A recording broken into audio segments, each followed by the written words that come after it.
In 1985, Bill Elliott won 3 of 4 NASCAR Crown Jewel events and $1 million. Darrell Waltrip tried but failed to break the bank in '89. Davey Allison had the same opportunity in '92. 4 years later, Dale Jarrett tried but failed. Then in 1997, Jeff Gordon finally did it again, dodging several bullets during the Mountain Dew Southern 500 and surviving a fender-rubbing duel with Jeff Burton on the final lap to become NASCAR's $1 and $1 million. Actually, Jeff's close call started the day before race day during happy hour. Coming off turn 2, Gordon set up Ken Schrader for a pass. As he came underneath, his DuPont Chevrolet got way too close to Schrader and slid sideways. Gordon backed off the gas and managed to avoid this near disaster. From another angle, you can see that the slight contact with Schrader's left rear bumper was just the buffer that Gordon needed to get straightened out. Consider the consequences. Late in the session, Ricky Craven, confident his stout Budweiser Chevrolet was a legitimate threat on Sunday, suffered a big setback. Again, in turn 2, Craven was being passed on the low side by Mark Martin when he suddenly veered into the wall. Damage to the right side was significant, enough that Craven had to resort to a back-of-the-field starting spot in his backup car. His teammate Jeff Gordon had just barely escaped the same fate. Race day dawned hot and muggy with the threat of late afternoon showers. With 70,000 souls on their feet, millions more joined in from around the world, a clean page of history awaited a new chapter.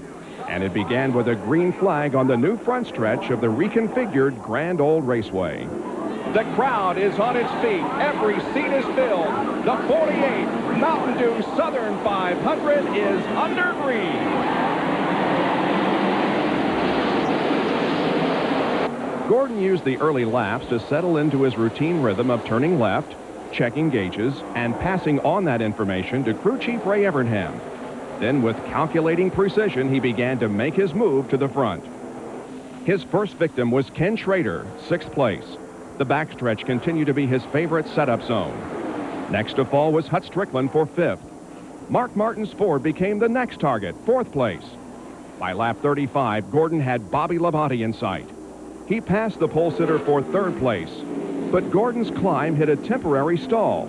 His handling was quickly going away, and he soon relinquished 3rd to a hard-charging Jeff Burton. It would not be the last time these two would battle. Crew chief Ray Evernham is Jeff Gordon's constant via the radio airwaves. He acts as cheerleader, problem solver, strategist, and sometimes big brother. Their communication proved vital to staying up front. 4,200 guiding, Dave. Nice and easy, guys. 4 tires, 1 in the panner. 4 tires, 1 in the panner. Okay, it's going to start a little tighter now, so don't burn the right rear off trying to get her to turn. All right, we've got the water back down to 200 and 240. 10-4, bud. The grill screens are clogging up. That's all it is. The grill screens are clogging. Be real easy on them tires, Jeff. You're leading the race. You're the leader right now. Be easy on them tires. Gordon would lead 44 circuits encompassing laps 72 through 115. But again, his handling forced him back in the top 5 as Bill Elliott came to the front and dominated the first half of the race. Bill Elliott, awesome Bill, $1 million Bill, leads the Mountain Dew Southern 500 here in 1997 with Dale Jarrett not too far behind and Jeff Burton not too far behind him. Then comes Jeff Gordon. Jeff Burton is gaining on the 2 leaders, that's for sure. There is Jeff Burton, 3rd car. The problem with Jeff Gordon is almost identical. Gordon just radioed Ray Evernham, said, "Hey, Ray, remember how loose you were at the beginning of the race?" And Ray said, "Yeah." He said, "Well, we're even worse now, and it's getting worse lap by lap." Ray said, "It's because you're burning your right rear tire off trying to stay up with those 4. Gordon's next break came on lap 168 when a 3-car crash containing Hut Strickland, Kenny Wallace, and Ward Burton brought out the yellow. Well, Hut Strickland is here right now. He pitted early before the pits were open, and now the leaders are on pit road.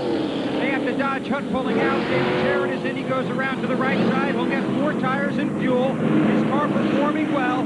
168 laps on the board. Right side's going on, and they come around and do the left. Jerry has the race leader. Right side tires and a track bar adjustment for Bill Elliott trying to tighten the car up. Left side tires going on. Meanwhile, also a major adjustment on Mark Martin's car further up pit road. And Jeff Gordon to get a rubber out of the left front as the 88 car is out. Here's a 24 pulling out in front of his teammate. The 5 of Terry Roddy, the 88 behind him. Gordon came out in second place and was able to keep pace with race leader Elliott as the race passed the halfway mark. But again, his handling went away on long green flag runs.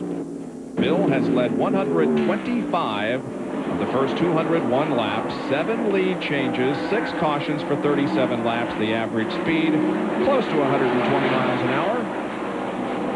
Those who have picked up 5 bonus points for leading the race. Bill Elliott has led the most. Also Gordon, Burton, Musgrave, Waltrip, and Bobby Jeff Labonte. Gordon had slowed there all of a sudden coming off turn 4. Don't know if the car got loose with him or what happened. Dale Jarrett made up about 3 car lengths on it, went by him, and here comes the 99 car. Jerry?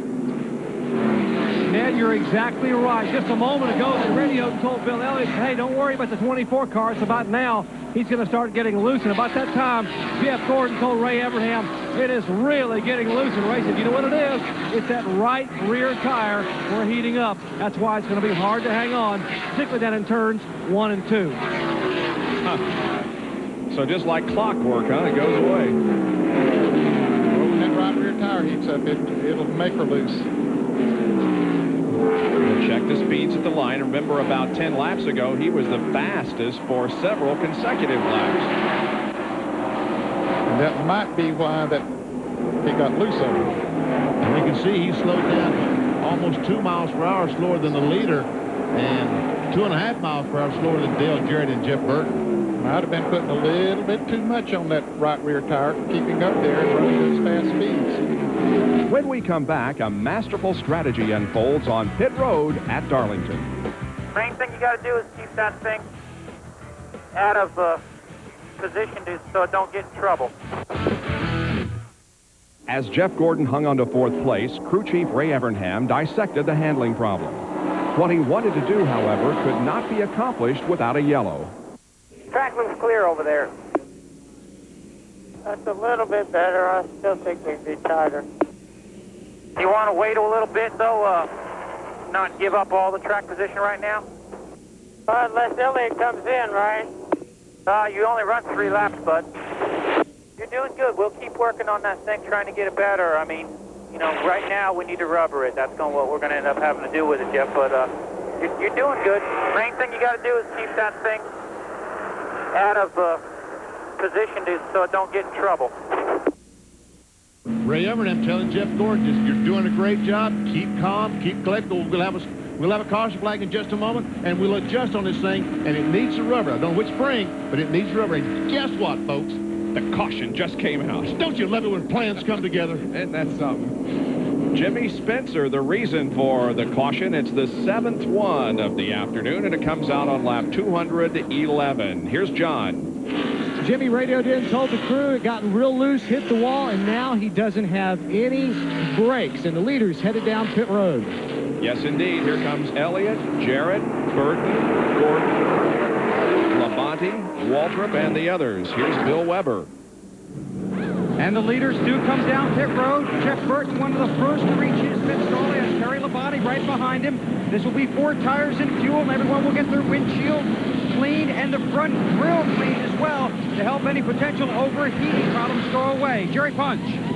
Bill Elliott said his car was a little bit tight, but told the guys, leave it alone, don't make any adjustments, just change 4 tires. Meanwhile, the car number 24, Jeff Gordon, Ray Evernham said we're going to take a partial rubber out of the right front and put a full rubber in. They have the right front tire off to DuPont Chevrolet. They're taking a partial rubber out, putting a full rubber in. The 94 car is down on the way, the 6 car down on the way, the 24 car still sitting off pit road. They finally get the rubber in, and now the right front tire back on. They will pull the jack and come around to the left side. So Gordon is down and away. So he gives up a lot of track position out there, but the main thing is to get the car handling. Well, now there are only 10 cars on the lead lap, Bob, so it won't hurt him nearly as bad as it would if there were a lot more cars on the lead lap. And if he waited another to the next pit stop, right, and then to make that change, then he'd have to fight. He wouldn't have that many laps to fight his way back through. So I think that was very wise to do it now, so that he still has about 150 laps to fight his way back to the front. Watching him go down the backstretch and into the 3rd turn. I'm sure he'll come back in, change those left sides. Yep. Yes, indeed, he is. Ray looks toward turn number 4 and sees Jeff coming off the racetrack and down pit road once again to get the left change. Jerry? And, of course, they had warned Jeff that there might be some moisture in the 28 pit. With this heat, that moisture has been long gone and dried up. Now they have made the adjustment on the right front with the partial rubber out and the full rubber in. They will bring the DuPont Chevrolet back down pit road for left side tires. Jack going underneath that big dollar sign, just right below right above the jack stop. Left front tire, left rear tire on. He puts in his gear and pulls away.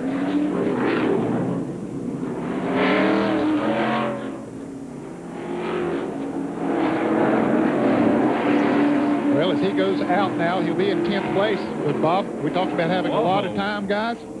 Look at that. That's behind us, and I couldn't see it, but boy. He might not have as much time as we thought. If that cloud comes over the racetrack, that looks mean. It sure does. As the dark skies move closer to Darlington Raceway, Elliott faded. Dale Jarrett moved to the front, followed by Gordon. On lap 295, NASCAR threw the caution flag for light rain. As the crew scrambled, a hesitation to pit by Jarrett caught himself and all of us by surprise. Here comes Gordon. Dale Jarrett stays on the racetrack, and then all of a sudden he turns left. Well, he was not going to stop, and boy, that cost him a lot right there. He was fortunate to be able to come back out in second place. So everybody moved down to his assigned pit. The crews went to work, and here's how it went. And in the middle is Bill Elliott.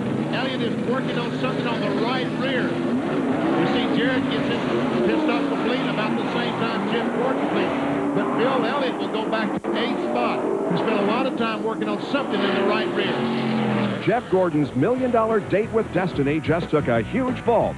But before he can cash in, someone else may crash his party. Go, go, go, go, go, go, go, go. Dig out hard, go, go, go, go. Jeff Gordon assumed the lead on lap 296, and much to the fans' delight, the rain delay was short. Less than 70 laps remain, but Gordon had company calling on his pack bumper. Jeff Gordon's career here at Darlington, in the first 5 races, he had 1 top 10 finish, but in the last 4, he's had 4 top 5s, including 3 wins. And we have a crash in turn 4. Dale Jarrett gets by, but I think Burton does get by, but he had to really go high to do it. Whoa. A heart-stopping moment for Gordon, Jarrett, and Burton as Ward Burton lost control at 4. Man, oh man. Probably a little hard stopping for Ward Burton than any of them, as he was sitting there in the middle of the racetrack with the leaders bearing down on you. Yep. So now, what happens, guys?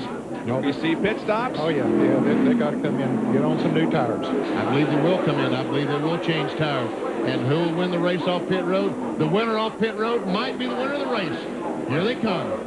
This is the 11th caution of the afternoon, and indeed, the first 3, 4, 5, the cars on the lead lap are coming in. Bill Weber.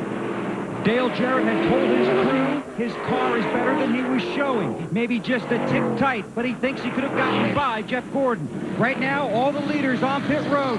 Jarrett. The 2488.99 on your screen. Jarrett getting right side tires. Will get fuel. Burton is also in getting the right side tires. Gordon in his pit as well. They swing around to the left side on these cars. Gary Punch. 4 tires only for Jeff Gordon. They pull the right rear fender out. No fuel in the car. Dale Jarrett in the middle getting left side tires. Jeff Gordon at the bottom of your screen. Jarrett is rolling. Gordon still in the gap now. Gordon is down and away. The 99 car finally down as they will all head back to turn 1 in the same order they came in. Well, as far as those first 2 are concerned, Jeff Burton, I believe, lost a little bit on that because Terry Labonte beat him out. Yeah, he lost about 3 or 4 positions. Yeah, he really did. Yeah, Terry Labonte beat him out. So did Ricky Rudd, Mark Martin. Bill Elliott beat him out of the pit. Bill Elliott, yep. Well, the Rainbow Warriors are huddling now and discussing the strategy here in the late going. Okay, let's go back to turn number 4 here a few laps ago and watch this incident involving Ward Burton and the leaders. And they're just driving into a cloud of smoke. They all turn left because they don't see any smoke down there and barely get by Ward Burton. Wow. another angle. See there, Dale Jarrett slows down, almost gets hit in the back by Jeff Burton as he apparently saw what was happening up there, and he slowed down. And he and Jeff Gordon go to the left, and Jeff Burton stays back there and goes high. Let's ride along with Jeff Gordon and see what he sees, which is about nothing. Wow, he saw absolutely nothing.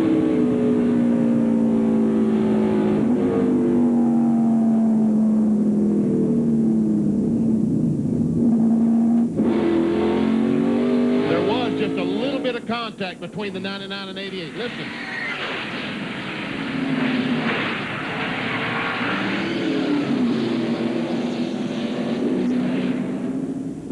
Wow. A heart-stopping moment here in the late stages of the Mountain Dew Southern 500. There's a million reasons to stay with us. You watch your marks, 20 to go. Watch your marks. We'll watch your mirror, 20 to go. Attaboy, those last 2 laps are real good. You can do it. I know you can do it. 15 to go. He's tight behind you. You can do it. 15 laps, man. You're inching away from him. The only place he gets you is right there at 2. You keep searching. You're doing great. 10 to go. Watch your marks. Be smooth. 10 to go. 10 to go. Keep them behind you. 8 laps. You're doing real good. Dave, start getting them lap cards, please. All of the pre-race hype and publicity and pit stops and pounding laps were coming to a crescendo. Jeff Gordon was poised, but Jeff Burton was ready to pounce. Trust me, folks, I tell you, there's nobody in Darlington sitting down. And I'll bet there are millions of race fans out there standing in their living rooms right now, waiting to see if Gordon is indeed going to do it. Jeff Burton sitting there and say, boy, if I could get by that 88 car, I could catch him. I know I could. Because I run him down. Here he comes. Bird to the inside of Jarrett. He's got to run off the corner. But will that 36, it won't spoil his effort. Jarrett will have to back off and let Burton go. Jeff Burton now goes into second position. There are less than 3 laps to go, but the interval now that Jeff Gordon has, the lead that he has grown just a little bit. Yeah, but that pass let him pick up about 5 car lengths there. The crowd looks on. Off the board. How many more laps? 2 to go. 2 laps to go.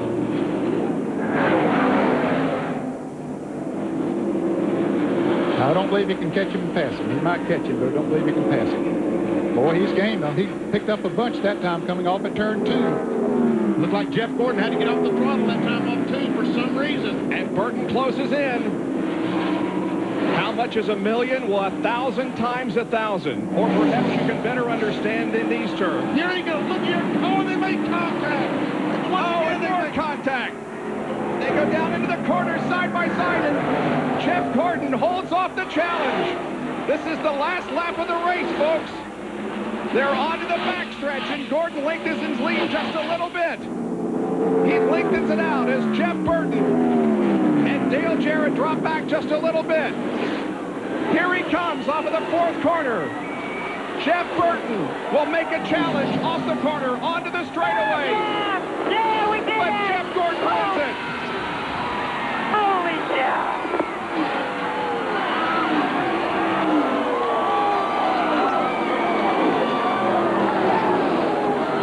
Ray Abraham, you guys refused to lose, and you guys won $1 million. Yeah, that just shows this team. I'm very fortunate to be part of it. I want to thank God because we had an awful lot of help today, and I don't know what to say. I'm stunned. I'm very fortunate to be part of this team.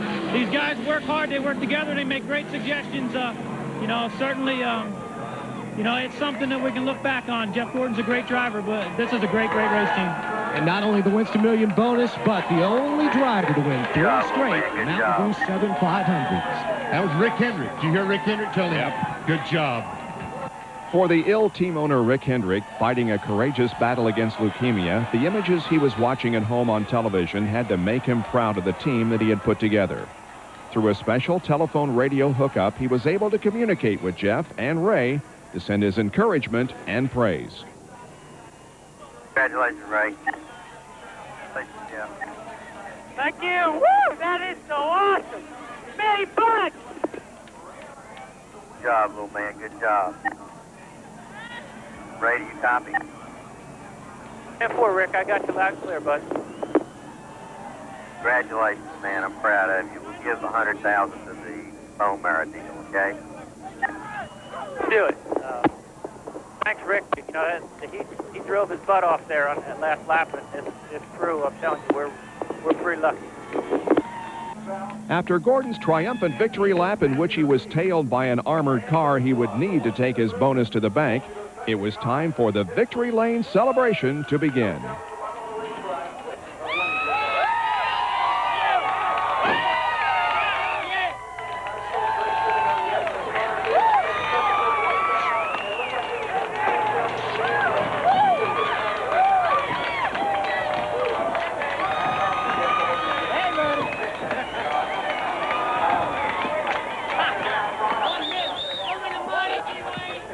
T. Wayne Robertson and Jeff Gordon and Brooke. Let's get over. Jeff, you are the man, the $1 million man. Congratulations.